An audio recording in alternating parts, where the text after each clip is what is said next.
Apis jagoro mongirore migao mar arita Raymond Omolo ma ochung' ne gedo ne mond liete kaunti ma Kaluo e bwo chenro ma ong'ere ni Widows Empowerment Program okone jodak e gwenge mag Nyanza ahinya to mond liete mondo obed motang' gi achudhe moko ma sani sedo ka kao pesa kuom mond liete mondo eka gigerne ute. Kaluwore kod apisa matayo chenro mag gedo ne mond liete kaunti 4 ma Kaluo elo apis Raymond Omolo giseyudo ywak mathoth ka owuok kuom mond liete ma chudhego osemayo pesa ka giwuondore ni giwuok e apis Raymond Omolo ka gilose gweng' mar Angwe kar chung' od bura ma Homa Bay Town na kinde mane gichiwo ne Mama Consolata Adongo Chiliel ma jahigni 75 gikoni chenro mar siro mond liete ma onge udi.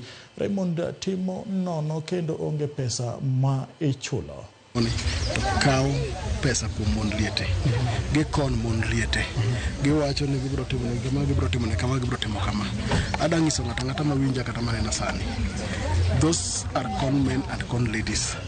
Yeah, those are con men and con ladies who just belong to jail. Nikech giketho nying mar gima timo malongo ni wan kata Widows Raymond Omolo kwa kata ng'ato pesa. Onge kata ng'ama kwa kata siling samiti mogigi ekite.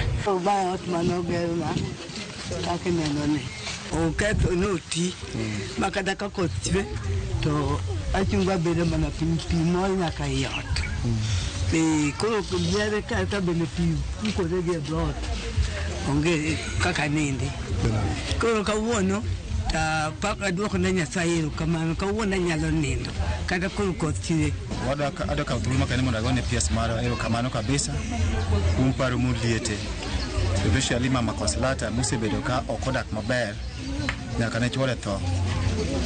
Wan kaka sirikal wasetemo ka wang'iyo ngimagi ka warogi nyaka program mar Eldali mondo oyude support matito mano kende ok oseromo.